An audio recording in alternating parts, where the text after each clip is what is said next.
A mystic, yogi, visionary, humanitarian, author and poet. Sadhguru is a spiritual master with a difference. Traversing seamlessly from the ancient to the ultramodern, he bridges the gap between the known and unknown, making a clear break from the mere customs and rituals. Sadhguru presents the inner dimension in a scientific manner.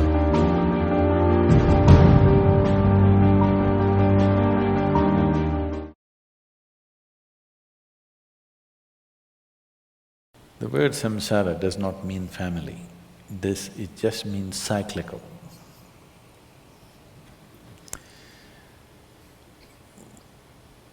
Who you are right now is a product of certain cycles.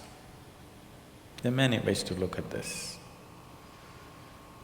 The cycles of the sun, the cycles of the moon and various other cycles in the universe, we are a product of that. Only because our mothers' bodies were in sync with the cycles of the moon, we are born here, isn't it? So we are a product of cycles. Our idea of time is cyclical. If the planet spins once, we say it's a day. If the moon goes around, we say it's a month. If the planet goes around the sun, we say it's a year. Our idea of time itself is cyclical. If it was all like this, going like this, you wouldn't know what is time because there are no markers anywhere. If the planet was just going straight somewhere, would you know what is time? Only because it's in cycles, you're able to decipher as to what is time. You're able to measure a certain length of time. And your life is a certain amount of time, and it is going in cycles because it's a product of this. Solar system is like the potter's wheel which has generated this. So time and the cycles of time, either you can be trapped in the cycles of time or you can ride the cycles of time. If you're trapped in the cycles of time, we say you're in samsara, because life becomes cyclical and it keeps repeating. Psychologically, physiologically definitely there are cycles. The monthly cycles in a woman's body are related to the moon. There are other cycles which are related to the sun, which are not so obvious as the cycles of the moon, but they're happening. If you observe your life carefully, you will see it is cyclical. Same things are repeating themselves in different colors, but same things are repeating themselves over a period of time. You can actually look whether it is 12 years, it's 6 years, it's 3 years, it's happening at some point. If it is happening in very short cycles, you are heading towards a psychological breakdown. If it's happening in long enough cycles, you're just suffering boredom.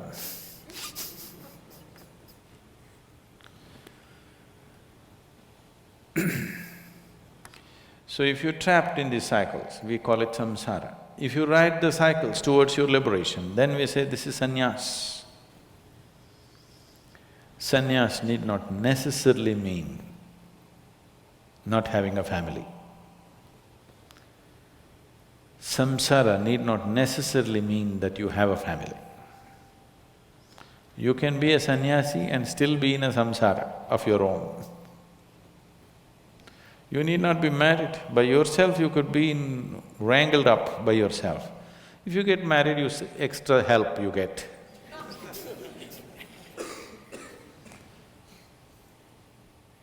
People are alone and they're quite wrapped up by themselves, they don't need anybody's help. They're doing fine by themselves, their own samsara. Is it happening or no?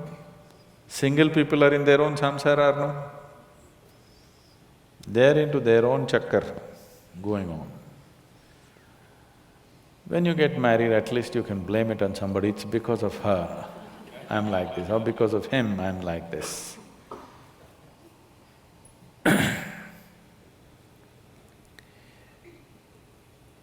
So these words have gotten related to certain aspects of life Because generally it's believed that you can be trapped in samsara only when you have a family. Because once you have a family, you have to earn certain amount of money, you have to do certain things, children are there, means certain things have to be managed, so things become cyclical. When things are going in cycles, it feels that everything is better organized. If it was not going in cycles, every day is a new day. With children around you, every day new day, you can't deal with it. It's better it is happening in some system. So you will aspire for a cycle. You will not want new things to be happening every day. You want some order, you want some expected things to happen. Surprises look like disasters. This happened one day. Shankaran Pillai was going home. And suddenly he thought, he's done nothing for his wife in the last few years. So, he bought a huge bunch of red roses and went home and knocked on the door. And when she opened the door, with a big grin on his face, he tried to give the roses to her. She just blew up. She just blew away and she said, "You fool, you know since morning the tap has been leaking, the dog has been sick, and the children had a food fight, I've been cleaning the whole place, and now you have the courage to get drunk and come home?"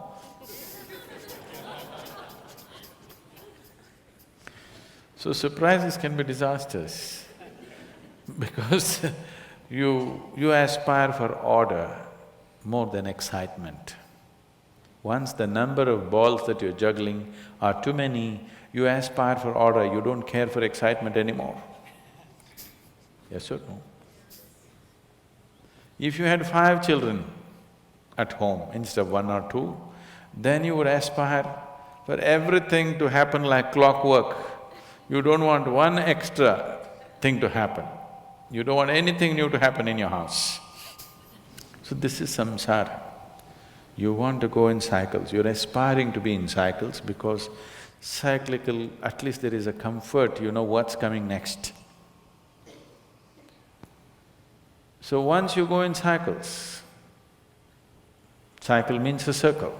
If I say you're going in circles, it simply means that you're not getting anywhere. So in the cycles of time, if you're trapped in the cycles of time, you're not getting anywhere but going through the same thing. Because you have poor memory, that's the only safety. Because you have poor memory, you do not realize the same things are being repeated. Suppose your memory opened up to many lifetimes and you realize you've been doing the same stupid things over and over again, you got excited about the same little things again and again, you would feel utterly silly, isn't it? Within the cycle, that cycle means so much to you. It looks like it's everything. If you break that cycle and something beyond the cycle becomes apparent to you, suddenly what's within the cycle is so limited and so meaningless.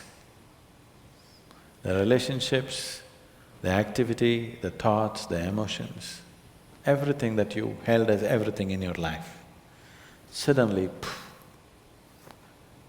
So this is sannyas. That is, you've broken the cycles of time. You're riding the cycles of time. You're not trapped in the cycles of time.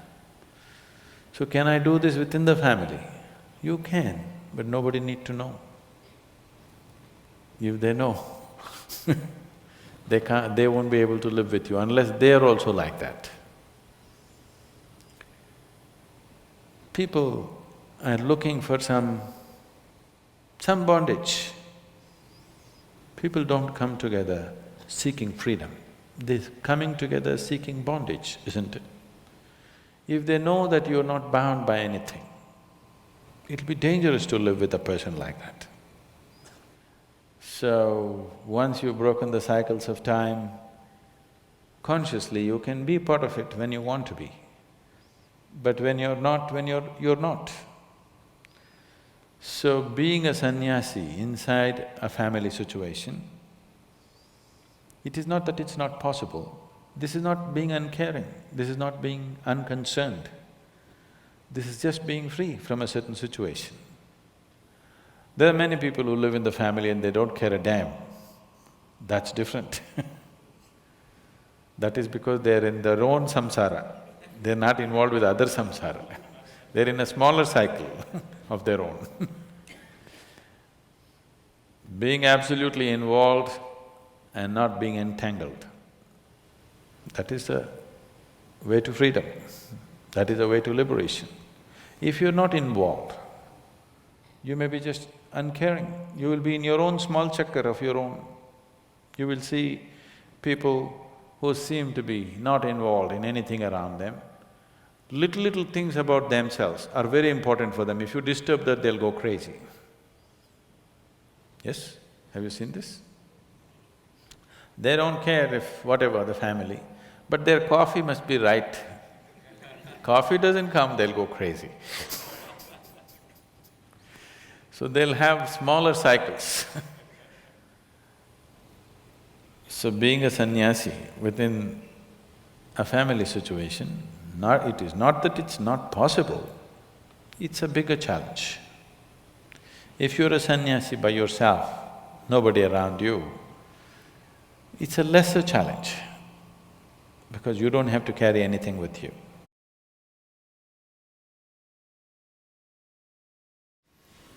When a human being is born, a certain software is set within himself, which is a combination of time, energy, and the information that he carries with him.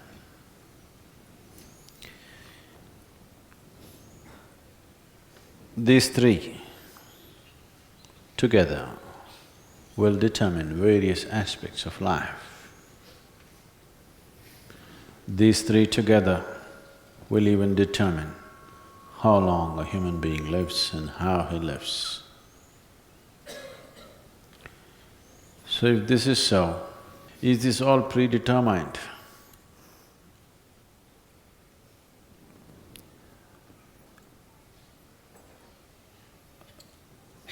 The information is definitely predetermined. This does not mean you cannot take in new information. It is just that it kind of pushes you or pulls you towards certain type of things, depending upon what kind of information you have.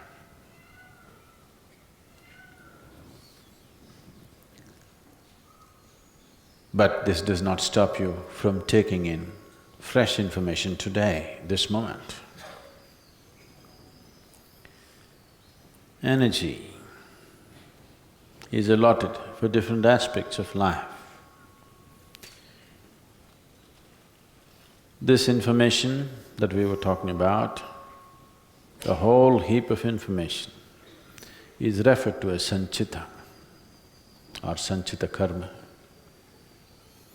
The allotted information which must be handled, which is more urgent, express, and a little more compulsive than the rest of it.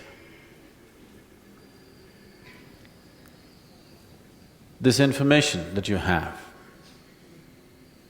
is from elsewhere, what life has gathered. The energy allotted within the system allots according to the nature of the information. If your information or the karmic information is leaning towards or veering towards, let's say, for example, physicality, you will see the energies naturally allot themselves into the physical structure of who you are. If the information is leaning towards your intellectual process, accordingly the energy allots itself to that activity. If the information is very emotional, energy allots itself to that dimension.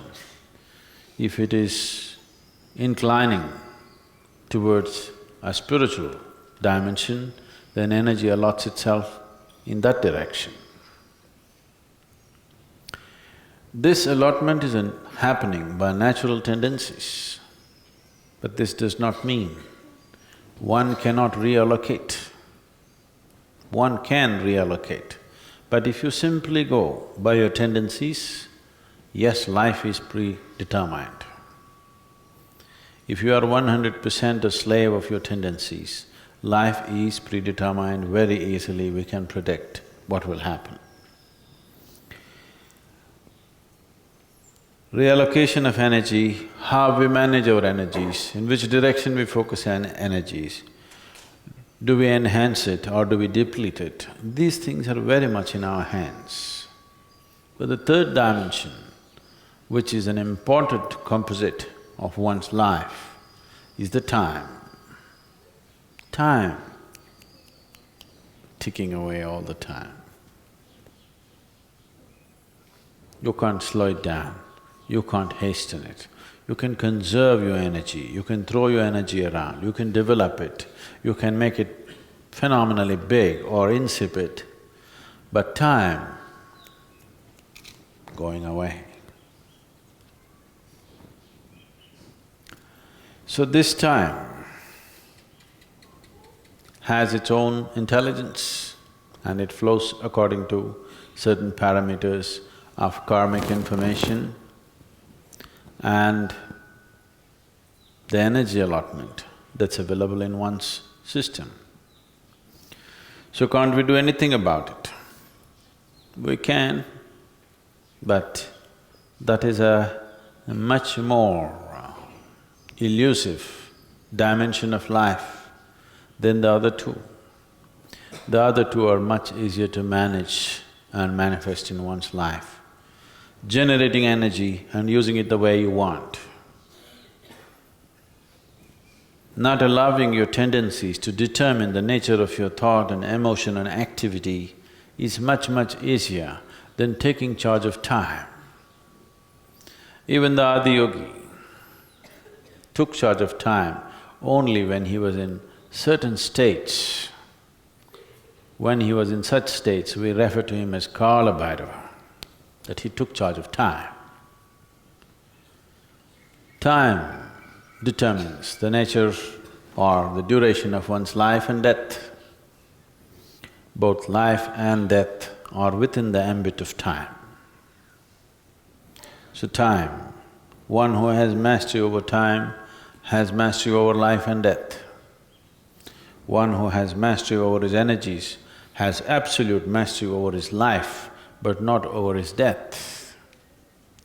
One who has mastery over his information, or one who has mastery over the tendencies which are caused by the information, or one who is free from the tendencies which are caused by the type of karmic information you carry, has mastery over the quality of his life, that whether this is pleasant or unpleasant.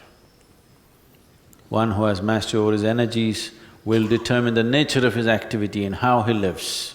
One who has mastery over time will determine the nature of his life and death, and he can determine whether he wants to live or die. So these three components together is the making of life. These three components together is what you are right now. The accumulation of body, the accumulation of information is essentially determined by these aspects. Depending upon what type of karmic information you have, you tend to go towards a certain type of information, certain type of activity. depending upon how your energy is allotted, you naturally tend to choose certain type of activity. So they were asking me, Sadhguru, our activity, isn't it a barrier? If we give up activity, won't we be progressing spiritually faster? If you can give up all levels of activity, yes, for sure. Giving up activity, all levels of activity, includes food and going to the toilet and what happens in your mind. Nice karma is the best karma. That means no activity, everything is at standstill. You just don't do work, that's not nice karma, that's bumming around.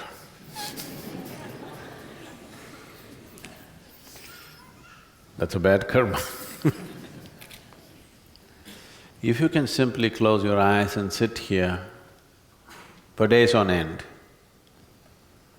that means you're doing something good to this being. You stopped everything and just sit here, that means you're doing something absolutely wonderful to this being. Then we are fine with you. If you're doing something great to yourself, we are fine with you. If you can't do that, you must be doing something useful to 10 people around you.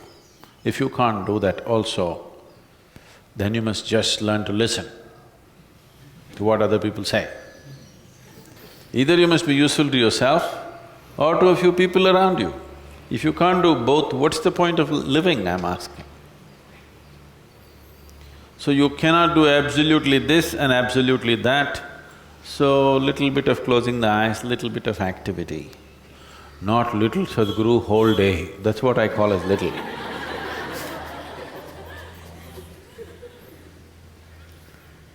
Because 24, is it such a great number? Is 24 a very big number?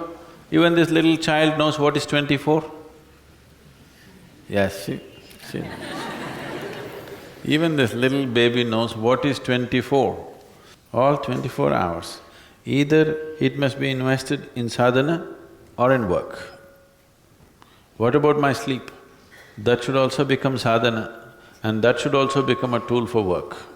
Rest is the basis of activity, do you understand? Rest has no purpose by itself. If you only want to rest, you must rest in peace. If you want to practice only rest, then we will bury you. You can practice rest. Rest is used only as a basis of… all activity is based in restfulness. So we want you to be in a restful condition so that you could be active. So sleeping and waking up is just management of energies, that's all. Time you cannot manage, it's rolling. If you sit, it's rolling, if you stand, it's rolling, if you sleep, it's rolling, you can't stop it. But sleep and activity is a way of managing our energies and a way of coming back with new force tomorrow morning. As you go, you're like a battery cell, slowly comes back. So you charge it up and again come back. The idea of charging the battery is to put it to use again, isn't it? Nobody charges a battery just for the sake of charging a battery. You charge the battery because you want to use it. So, if one not intellectually understands, if one grasps these three dimensions within yourself, that you are a combination of time, energies and information, if you can conduct these three things, if you can conduct all these three things effectively, then you're free in every way, in every way. That's liberation, that's mukti. If you can conduct all these three things consciously, you are 100% free. If you just conduct your information consciously and you can manage it well, you are 33% free, you still don't have passing mark.